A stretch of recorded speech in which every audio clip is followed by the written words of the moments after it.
खिपरो में खबर शामिल क्यों था गुल मोहम्मद शर्जी रिपोर्ट मुताबिक ही ब्लैक ते भाण विक्रो कंदड़ खिपरो जो डीलर उमेद कुमार ऐं आसन दास इन नंढनि डीलरनि खे पाबंद करे छॾियो आहे। भाण 5500 खां 6500 ताईं विक्रो कयो। उमेद कुमार आसन दास हर नमूने जो भाण ब्लैक ते विक्रो करण जो माहिर आहे।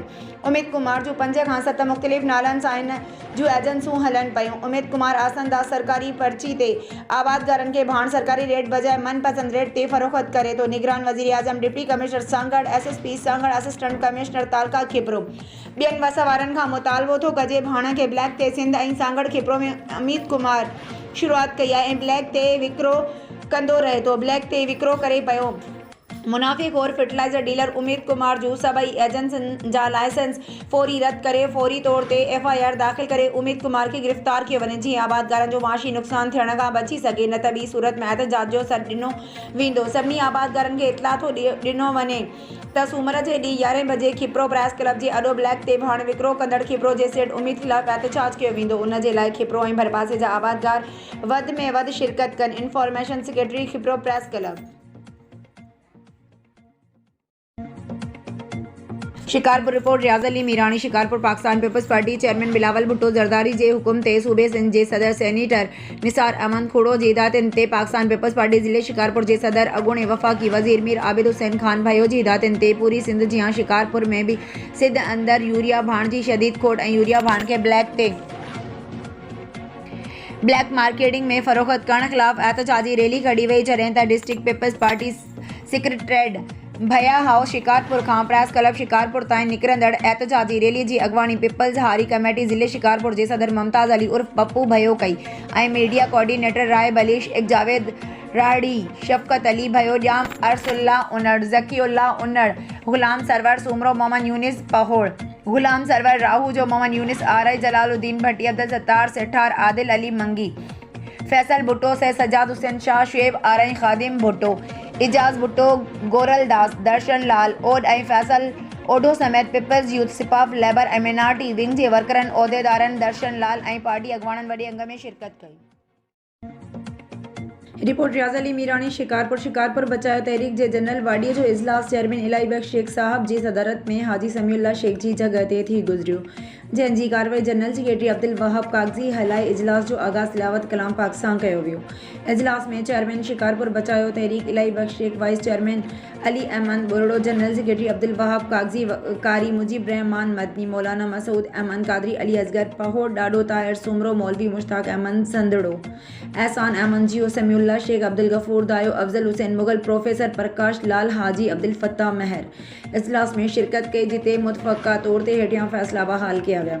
शिकारपुर बचाओ तहरीक फ़ैसलो नंबर आइन मुताबिक 1 जनवरी खां 15 जनवरी ताईं इलेक्शन कराइणी हुई, पर पाकिस्तान जे अंदर जनरल इलेक्शन थियण जे करे शिकारपुर बचाओ तहरीक जी इलेक्शन 25/4/2024 ते इलेक्शन कराई वेंदी, जंहिं लाइ जनरल बॉडी जे इजलास में 15 अप्रैल 2024 ते इलेक्शन कमेटी ठाही वेंदी।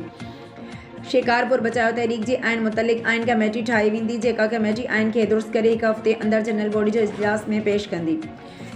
इजलास में मुतफ़क़ा तौर ते फ़ैसिलो कियो वियो त जेकी 4 मेंबर आइन जी भनगड़ी करे ॿिए इतिहाद में शमूलियत कई अथऊं, उन्हनि मेंबरनि लाइ अक्सरियत राय जे फ़ैसिले मुताबिक़ मेंबरशिप ख़त्म कई वेंदी, जिते एडवोकेट अली असगर पहोड़ पारां इजलास में शामिल सभिनी दोस्तनि खे पंहिंजी वज़ाहत ॾेई मुतमैन कयो ऐं यकीन ॾियारो त शिकारपुर बचाओ तहरीक खां अलावा कंहिं ॿिए इतिहाद जो हिस्सो न रहंदुसि। इजलास जे आख़िर में तय कयो वियो त शहर में वधंदड़ बदमनी, बिजलीअ जी लोड शेडिंग, जर्ज जे मुख़्तलिफ़ मॉलनि में थींदड़ खारे पाणी गैस लोड शेडिंग, व्याजखोरी जे कारोबार, मंशियात इंक्रोचमेंट जे ख़िलाफ़ बहितर तालीम ऐं सिहत मामलनि लाइ जिदोजहद जो ऐलान कयो।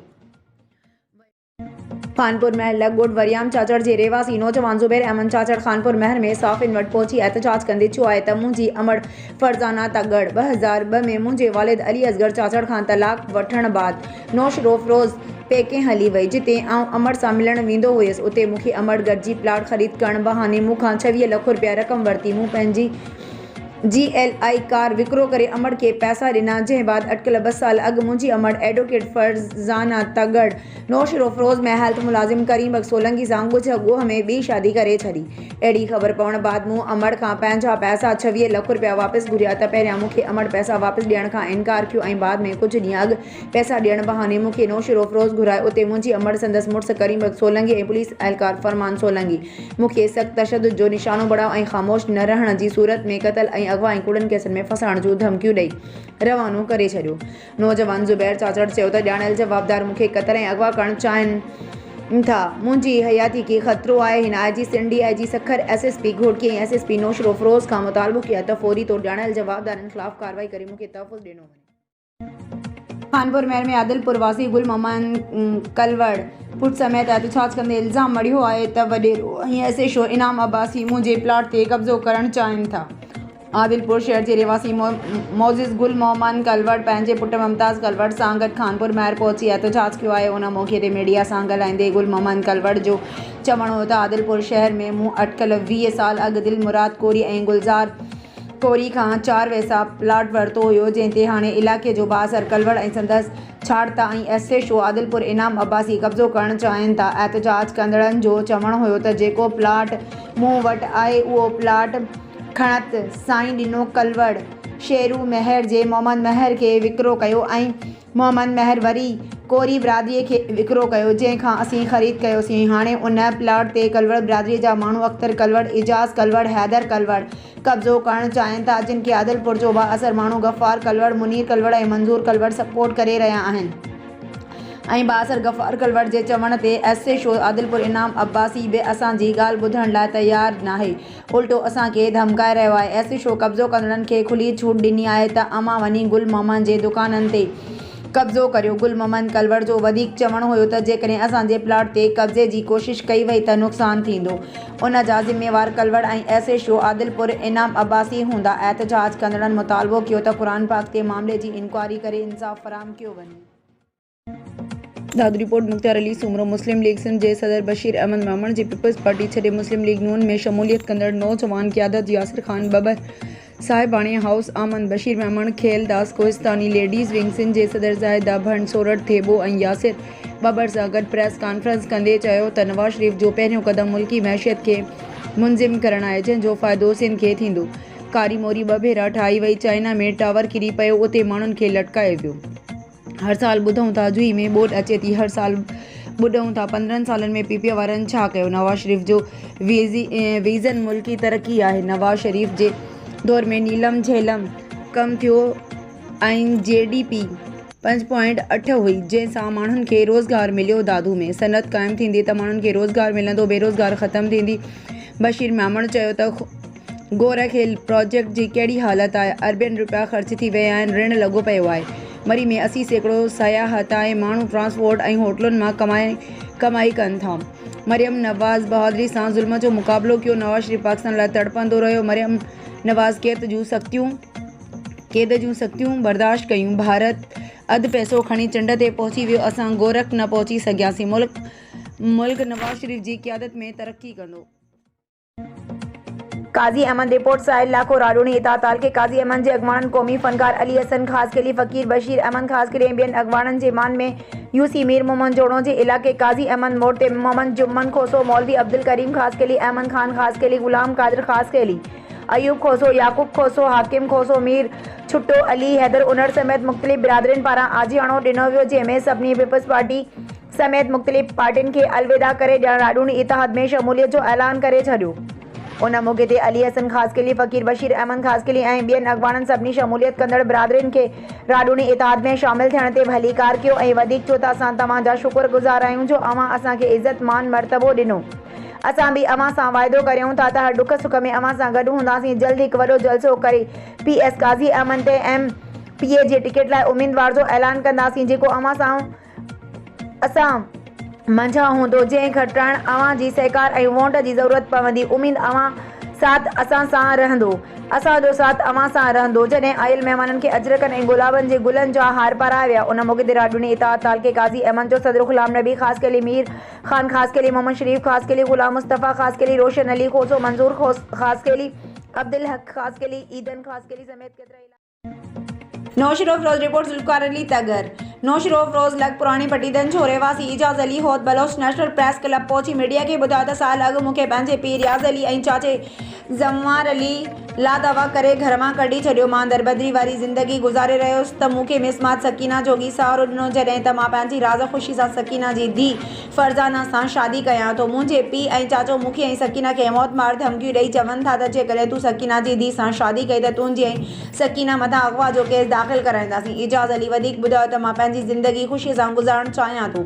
मूंखे कंहिं न अगवा कयो आहे। शादी करण तां मुंहिंजो पीउ ऐं चाचो मुंहिंजी ऐं सकीना जी जान सां वेरी थी पिया आहिनि। मां अपील थो कयां high court Sindh IG Sindh DIG Shaheed Benazirabad SSP नौशर Afroz खां मूंखे ऐं सकीना खे रियाज़ अली ऐं ज़मार अली होद बलोच मां जान जो ख़तरो आहे तहफ़्फ़ुज़ ॾिनो वञे। ब्यूरो चीफ ज़िले दादू साहब खान हालोजी रिपोर्ट मुताबिक PT अल्फ अगवान government primary campus school Daud Maiser जो head master Sain Abdul Samad Bughio, government primary campus school Beto जो हेड मास्टर साईं मुजाहिद हुसैन सुमरो, समाजी worker Fayaz Ali Ansari, Sindh press club Mehar पहुंची चूंडियल बाडी सदर बानी इलाही बख्श, चांडियो फैसला कमेटी चेयरमैन आजिज असगर सोडर, सरपरस्त MD मुनीर लाशारी, सरपरस्त साहब खान हालो, नायब सदर Imtiaz Ali Chandio, general secretary Mohammad Ibrahim Chandio, deputy secretary Nasrullah Solanki, press तर्जमान मजहर अली भुट्टो, खजानची आशिक अली खोसो, मेंबर ज़हीर अब्बासी, पंवर फराज सूमरो खे चूंडजण ते गुलनि जा हार पाराए मुबारकूं ॾिनियूं। उन मौक़े ते PT अल्फ जे अॻुवाणनि चयो त सिंध प्रेस क्लब मेहड़ जे साफ़िन सदाईं हक़ सच लिखियो आहे, ग़रीब बेपहुच मिसकीन माण्हुनि जो आवाज़ आला ऐवाननि ताईं पहुचायो आहे, कलम ज़रिए मेहड़ जे मज़लूम अवाम जे हक़नि लाइ लिखियो आहे ऐं मेहड़ जी हर इशू ते लिखी पाण मल्हायो आहे। उन मौक़े ते सिंध प्रेस क्लब मेहड़ जे साफ़िन उस्तादनि जो गुलनि जा हार पाराए मुबारकूं ॾियण ते शुक्रियो अदा कयो। मटियारी रिपोर्ट अज़ीज़ गुल। खैबर मटियारी ज़िले में मुस्लिम लीग नून सिंध जे सदर बशीर अहमद मेमण जो छंडण मोरी ते शानदार इस्तक़बाल कयो वियो। हज़ारे गाॾियुनि जे काफ़िले सां संदसि मटियारी प्रेस क्लब अॻियां मक़ामी अॻुवाणनि नवाज़ लीग ज़िले मटियारी जे सीनियर नायब सदर इल्ताफ़ ख़ासि कली मेमण मूवमेंट मटियारी ऐं ॿियनि पारां नवाज़ लीग सिंध जे सदर जो गुलनि जी वर्खा करे इस्तक़बाल कयो वियो। वाज़े रहे त बशीर अहमद मेमण नवाज़ लीग सिंध जो सदर बणिजण बैदि पहिरियों भेरो मटियारी ज़िले में पहुतो हो।